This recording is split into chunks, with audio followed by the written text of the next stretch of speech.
Mark Robinson, let me tell you the significance of what he said at this African American church on Sunday.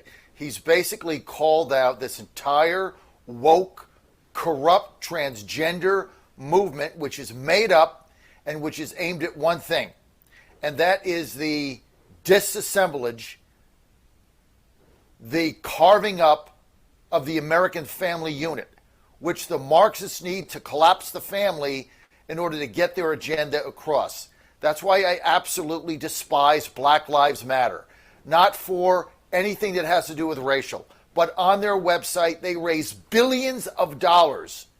These corrupt people, when on their website, they clearly said they called for the disembarkment of the family. They called for getting rid of fathers. Fathers were the problem. That was on their website. As a father myself, I despise that. I don't know about you, but I take my fatherhood seriously. Am I perfect? No. Am I the perfect dad? No. It was only one perfect man, and that was Jesus Christ. I've had my faults, but I take fatherhood seriously. I think, quite frankly, it's the most important job and thing that I do. And I've got 3 children. I've done my best. I've made mistakes along the way, no question. But if you're going to sit there and tell me that we're going to send our kids to school K to 3, and from K to 3, we're going to teach them about transgender, so your son comes home one day at 9 years old and says, hey, I think I'm a girl. The hell is that? You're 9 years old. You're 10 years old. Your brain's not even fully developed. We are letting them teach this, and everybody's afraid. Everybody's afraid to speak out against this because of the corporate blackmail that they're shoving down your throat and jamming up your butt. And finally, we have one politician, Mark Robinson, that had the courage to say, I've had enough. We're done with this. And you can speak up against it too. And what Disney did is despicable. I'm done with Disney. I hope you are too. I already canceled my channel. You know, my kids grew up with Disney. It was wholesome. It was something you could rely on to sit there and have your kids watch, like Lion King. And I remember back in the day, there was a gay group that accused the Disney Lion King makers that the Uncle Scar was gay or something. And I remember their response. They said, get a life.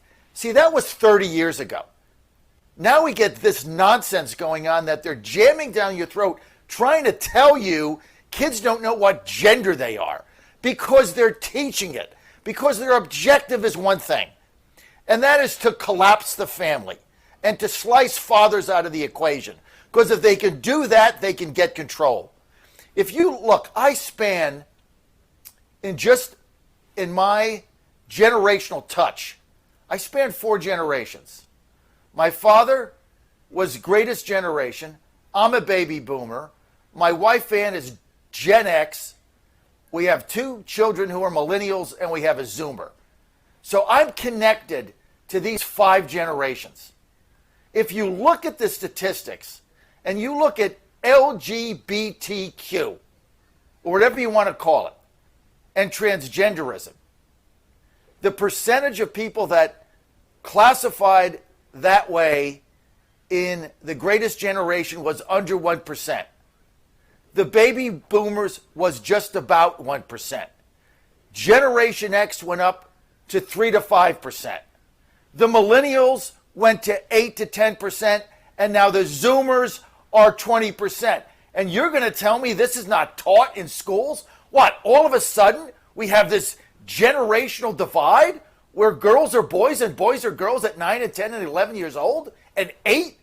This is sick. This is sick, and we got to start calling this out and saying, no, we've had enough.